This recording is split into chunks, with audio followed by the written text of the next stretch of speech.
கள்ளக்குறிச்சி கருணாபுரத்தில் ஏற்பட்ட இந்த விஷசாராய சாவினுடைய எண்ணிக்கை 55ஆக உயர்ந்திருக்கிறது. இப்போது இந்த விஷயத்தை பெரிய அளவில் அரசியலாக்கிட்டாங்கன்னே சொல்லலாம். அதில் முக்கியமாக பாஜக தலைவர் அண்ணாமலை திமுக மேலே சொல்கிறதும், திமுகவினுடைய பொறுப்பு செயலாளர் இருக்கக்கூடிய RS பாரதி அவர்கள் அண்ணாமலை மேலே சொல்கிறது இப்படி பெரிய அளவில் பேசும்படு பொருளாக மாறி இருக்கிறது. அதைத் தொடர்ந்து இறந்தவர்கள் குடும்பம், அதுவும் கள்ளச்சாராயம் கொடுத்து இறந்தவர்களுக்கு 10 லட்சம் உழைக்கிறவன் பணத்திலிருந்து 10 லட்சம் கொடுக்குறதா அப்படின்ற ஒரு பேச்சும் எழும்பியிருக்கிறது. அது தாண்டி ஒரு மஞ்சள் சேரீ கட்டிக்கிட்ட ஒரு அக்கா ஒரு வடிவேலு காமெடி ஞாபகத்துக்கு வருது. யாருக்கிட்ட ஓட்டு போட்ட? ஆனால் உனக்கு தானே. அவங்ககிட்ட என்னடா சொன்னேன்? அவனுக்கு ஓட்டு போட்டேன்னு சொன்னேன். இதில் எதிராக உண்மை? ரெண்டுமே உண்மை தானே அப்படின்னு ஒரு காமெடி இருக்கும் இல்லையா? அதே போல் இந்த அக்கா அண்ணாமலை வரப்போ அண்ணாமலை பக்கம் அழுகுறது, எடப்பாடி பழனிசாமி வரப்போ எங்கள் அம்மா தான் ஜெயலலிதா தான் எடப்பாடி தான் சொல்லி எடப்பாடி பக்கம் அழுதுருக்குறாங்க. இன்னொரு பக்கம் திமுக தரப்பில் போகும்போது திமுக தான் அப்படின்னு சொல்லி ஒரு மும்முனை போட்டியாக அவங்களே அதை ட்ரெண்ட் செஞ்சுக்கிட்டு இன்றைக்கி மஞ்சள் சாரி அப்படின்னு சொல்லி ஒரு விஷயம் மிகப்பெரிய அளவில் ட்ரெண்ட் ஆகிட்டு இருக்குது. கள்ளச்சாராயத்தில் அருந்தி விஷமாக அந்த சாராயம் மாற்றப்பட்டு உயிரிழந்தவர்களுடைய அந்த ஊரில் இந்த மாதிரியான கேலி கூத்துக்கள் நடந்துக்கிட்டு இருக்குது. அது எல்லாத்தையும் பற்றி தெளிவாக பார்ப்போம். அதுக்கு முன்னாடி நீங்களும் நம்ம சேனலை சப்ஸ்கிரைப் பண்ணணும்னா மறக்காமல் சப்ஸ்கிரைப் பண்ணுங்கள்.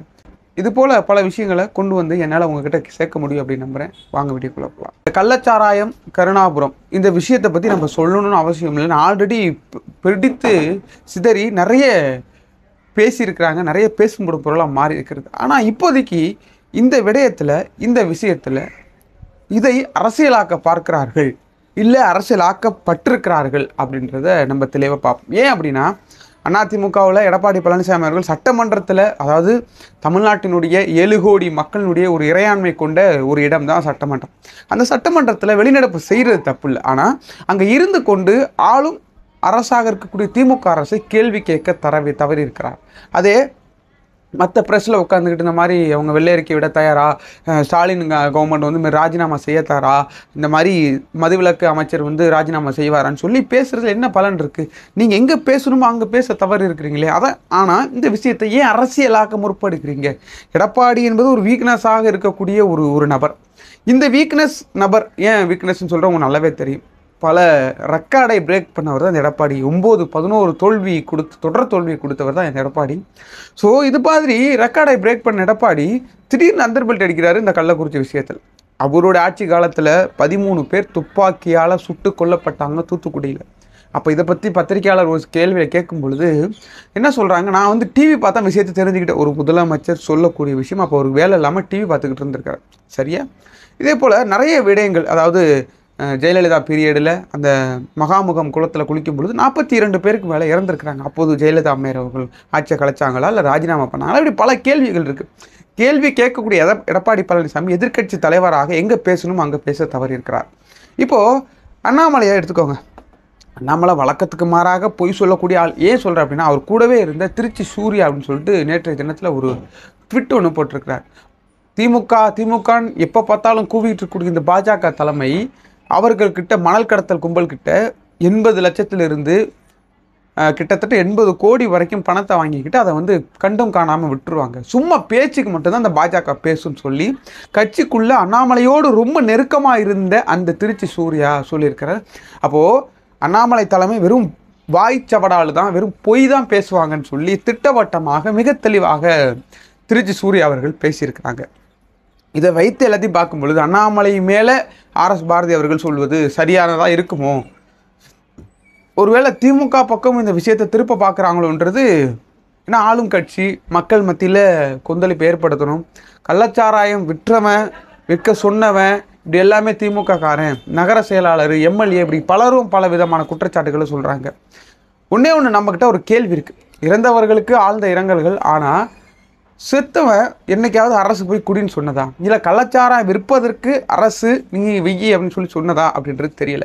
இப்போ நான் குடிச்சு சாவுறேன் அப்படின்னா எனக்கு ஏற்பட்ட அந்த பிரச்சனைக்கு நான் தான் முழுக்க பொறுப்பே தவிர அதுக்கு ஆள்ற கட்சியோ ஆள்ற அரசோ அதுக்கு எப்படி பொறுப்பேற்க முடியும்? இப்போ நான் குடிக்கிறேன், அது தப்புன்னு செஞ்சு நான் செய்கிறேன் அப்படின்னா அது நான் என்னோட முட்டாள்தனம் தானே. இது எப்படி மற்றவங்களை குறை சொல்ல முடியும் அப்படின்றது தெரியல. ஆனால் இன்றைக்கி அண்ணாமலை நாள் ஒன்றுக்கு சொல்கிற மாதிரி இந்த மாதிரி திமுக அரசு சரியில்லை, சட்ட ஒழுங்கு சரியில்லை, 2 ஆண்டுகளாக பண்ணியிருக்கிறாங்க போகிறான். ஆனால் 2 ஆண்டுகள் பண்ணியிருக்கிறாங்க, தடுக்க தவறியது திமுகவோட தவறு. நம்ம தவறையும் சுட்டி காட்டணும். 2 ஆண்டுகள் பண்ணியும் ஏன் அதிகாரிகள் மௌனம் காத்தது ஏன்? ஒருவேளை ஏதாவது கையாடல் நடந்ததா அப்படின்ற கேள்வி எழுப்புது. அங்கே இருக்கக்கூடிய எம்எல்ஏக்கள் என்ன பண்ணாங்க? 2 எம்எல்ஏக்கள் என்ன பண்ணாங்க? ஒரு உபாதை ஏற்படும் பட்சத்தில் உடனடியாக தடுத்து நிறுத்திருக்கணும். ஒரு சாவுக்கு வரக்கூடிய அந்த நபர்களில் இல்லை இது வந்து இந்த மாதிரியான சாவு இல்லை, விஷசாயம் கொடுத்து சாகலைன்னு சொன்னால் அந்த சாவுலேயே சில அந்த கள்ளச்சாராயத்தை வாங்கி குடிச்சிருக்கிறாங்க. மீண்டும் அந்த கள்ளச்சாராய சாவு வந்து தொடர்ந்து 55 கிட்ட பலியாக வந்திருக்கிறது. அது மட்டும் இல்லாமல் அந்த மஞ்சள் சாரின்னு சொன்னோம் இல்லையா, அந்த மஞ்சள் சாரி அக்கா என்ன பண்ணியிருக்காங்க, முதல்ல அண்ணாமலை போகிறாரு. அண்ணாமலை கட்டுப்பிடிச்சி அழுதுட்டு, ஐயா இந்த மாதிரி எங்களை விட்டுட்டீங்களே காப்பாற்றுங்களேன்னு சொல்லி சிவாஜிக்கு அப்புறம் மிகப்பெரிய ஆக்டர் அப்படின்னு சொல்லி நிறைய பேர் வந்துட்டாங்க. ஆனால் அது எல்லாத்தையும் பிரேக் பண்ணக்கூடிய இந்த அக்கா பண்ணியிருக்கிறாங்க. அந்த பக்கம் பார்த்தீங்கன்னா நாங்கள் எப்போதுமே ஜெயலலிதா தான், நாங்கள் எப்போதுமே எங்களுக்கு அம்மா தான், எடப்பாடி தான் அப்படின்னு சொல்லியிருக்காங்க. இன்னொரு பக்கம் பார்த்தீங்கன்னா நாங்கள் எப்போதுமே திமுக தான், திமுக அரசு இதெல்லாம் பண்ணலை போல நிறைய அடித்து விட்டுருக்குறாங்க இந்த மஞ்சள் சாரி. ஆனால் அவர்களும் அந்த கள்ளக்குறிச்சி சார்ந்த கருணாபுரத்தை சார்ந்த ஒரு நபர். ஆனால் அவர்கள் குடும்பத்திலிருந்து ஒருவர் கூட உயிரிழக்கலை அப்படின்ற தகவல்களும் அதிர்ச்சி தகவல்களும் வருது. அது மட்டும் இல்லாமல் அதாவது இறந்தவர்களை ஆறுதல் சொல்ல நலம் விசாரிக்க சென்ற நாம் தமிழர் கட்சியினுடைய மாநில ஒரு கொள்கை பரப்பு செயலாளராக இருக்கக்கூடிய அண்ணன் சாட்டை துரைமுருகன் அவர்களே பொளந்து கட்டியிருக்கிறாங்க. ஏன்னா அடினா அடி ஏதோ நடந்திருக்கு, வாக்குவாதமாயிருக்கு. அங்கே ஒருத்தர் வந்து கைகலப்பாகி அண்ணன் சாட்டை துரைமுருகன் அவர்கள் காரில் ஏறி நல்லா தானே வீடியோ போட்டுக்கிட்டு இருந்தான்னு பார்த்தீங்கன்னா அண்ணன் சாட்டை துரைமுருகன் அவருக்கும் இந்த மாதிரி வேலை நடந்திருக்கிறது.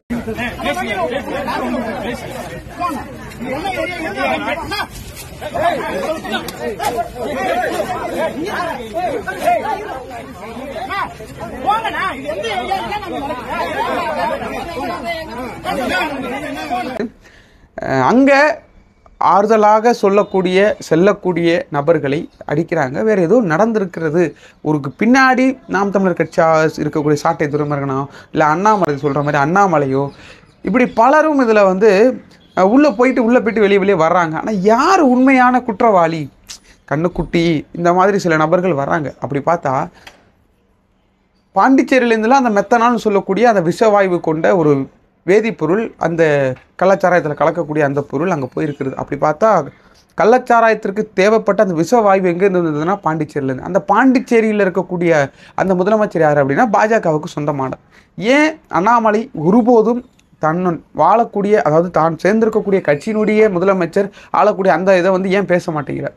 அப்போது இவர் சொல்லக்கூடிய அதாவது திருச்சி சூர்யா சொல்கிற மாதிரி இவர் சொல்லக்கூடிய அத்தனை விடயங்களுமே பொய் அப்படின்றது திட்டவட்டமாக தெளிந்திருக்கிறது. இறந்தவர்களுக்கு நம்மளால் என்ன செய்ய முடியும்? மேபி அவங்க சாராயம் கொடுத்து இறந்துருக்கிறாங்க. இன்னொரு விஷயம் அந்த 10 லட்சம் அப்படின்ற ஒரு விஷயம் இன்னைக்கு பெரிய அளவில் பேசப்படும் பொருளாக மாறி இருக்கிறது. கள்ளச்சாராயம் காய்ச்சி குடித்து விற்றவனுக்கு எதுக்கு 10 லட்சம்? மேபி நம்ம இன்னொரு கோணத்துலையும் பார்க்கலாம். இப்போது அவங்க இறந்துட்டாங்க. இறந்ததுக்கு பிறகு அந்த குழந்தையினுடைய நிலைமை என்ன, அந்த குடும்பத்தாரனுடைய நிலைமை என்ன? ஸோ அதுக்காக அவர்களுடைய அந்த வாழ்வு ஆனால் 10 லட்சம் அப்படின்றது கள்ளச்சாராயம் கொடுத்து இறந்தவருக்கு தேவைதானா அப்படின்றது நம்ம கருத்தில் கொள்ளணும். நம்மளுடைய கேள்வி அப்படி தான் இருக்குது. ஏன்னா கல் உடைச்சி மண் உடைச்சி எவ்வளவோ பேர் கஷ்டப்பட்டு டெய்லி இந்த கொளுத்து வேலை செஞ்சு எவ்வளவோ மரணங்கள் இயற்கையாக இல்லாமல் செயற்கையாக நிறைய மரணங்கள் நிகழ்ந்து இந்த நாடுகள் நடந்துகிட்டு இருக்கு. அதற்கு ஒரு 1000 ரூபாயை கூட அந்த அரசு கொடுக்கலையே அப்படின்ற ஒரு வருத்தம் இருந்தாலும் கள்ளச்சாராயத்தில் உயிரிழந்தவர்களுக்கு 10 லட்சம் என்பது தேவைதானா? இல்லை இது 10 லட்சத்தை கொடுத்தா அப்படின்ற ஒரு போக்கு போகுதா அப்படின்றது இல்லை. அரசு அதிகாரிகளோ உடனடியாக கூண்டோடு மாற்றம் செய்யப்பட்டிருக்கிறார்கள். இப்படி அண்ணாமலையாக இருக்கட்டும், நான் சாட்டை துரைமுருகன் இப்படி யார் போனாலும் அங்கே ஒரே ஒரு வார்த்தை திமுக மேலே தப்பு சொல்கிறாங்க. திமுகன்றாங்க. மேபி திமுக மேலே தப்பு சொல்வதற்கு ஒருவேளை அந்த முதலமைச்சரோ போயிட்டு காய்ச்சி குடிங்க அப்படின்னு சொன்னாரான்ற கேள்வி என்கிட்ட இருக்குது. மேபி இதை கண்டும் காணாமல் இருந்த அந்த எம்எல்ஏவாக இருக்கட்டும், நகராட்சி செயலாளராக இருக்கட்டும், அங்கே இருக்கக்கூடிய எஸ்பியாக இருக்கட்டும், இவர்கள் மீது நடவடிக்கை வேணால் எடுக்கணும். அதுக்கு எப்படி ஒட்டுமொத்த கட்சியுமே வந்து பொறுப்பேற்க முடியும் அப்படின்றது தெரியல. மேபி நீங்கள் என்ன நினைக்கிறீங்க அப்படின்ற கீழே கமெண்டில் சொல்லுங்கள். மற்றொரு நிகழ்ச்சியில் உங்களை சந்திக்கிறேன். இது வரைக்கும் என்னென்னமோ பிரச்சனை நடக்குது, உங்களுக்கு என்ன தோணுது அப்படின்ற எல்லாத்தையுமே கீழே கமெண்டில் சொல்லுங்கள். நன்றி, வணக்கம்.